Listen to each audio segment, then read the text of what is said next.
By Michael Martina, Reuters. President Donald Trump and Democratic challenger Joe Biden on Monday are down to the final full week of campaigning before the November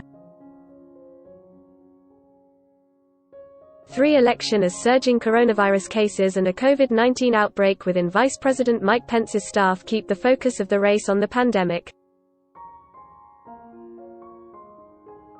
Trump claimed progress in combating the disease even as the United States set records in recent days for daily infections, while Pence forged ahead with campaigning on Sunday despite close aides testing positive.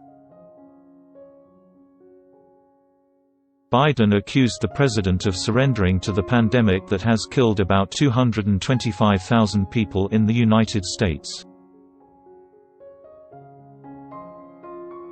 With 8 days to go before Election Day, more than 59.1 million Americans have already voted in person or by mail, a pace of early voting that could lead to the highest turnout rate in more than a century according to data from the U.S. Elections Project at the University of Florida. On Monday, Trump will head to Pennsylvania, a critical swing state being heavily courted with frequent visits by both candidates, and speak at rallies in Allentown, Lititz and Martinsburg.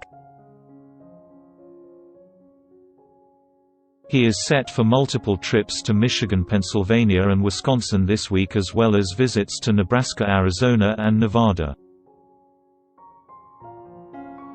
Biden was expected to remain in his home state of Delaware on Monday.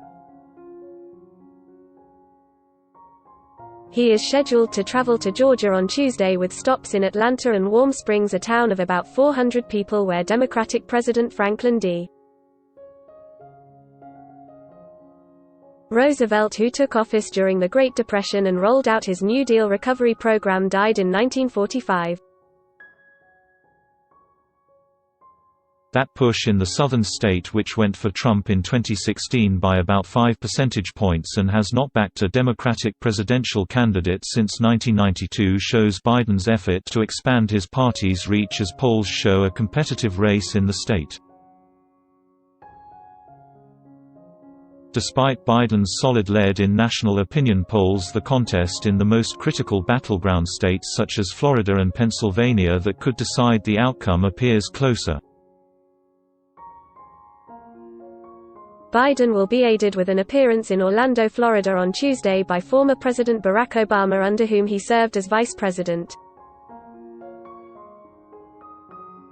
Surge in virus cases. The United States has seen its highest number of new COVID-19 cases in the past 2 days, offering Biden's campaign a chance to remind voters of how Trump and his allies have downplayed the advice of public health experts to wear masks and observe social distancing guidelines to combat COVID-19 transmission. "There's no nation in the world that's recovered like we've recovered," Trump told cheering supporters in New Hampshire on Sunday, many not wearing protective masks. White House Chief of Staff Mark Meadows said on Sunday that the administration was not going to control the pandemic and was instead focused on vaccines and therapeutics.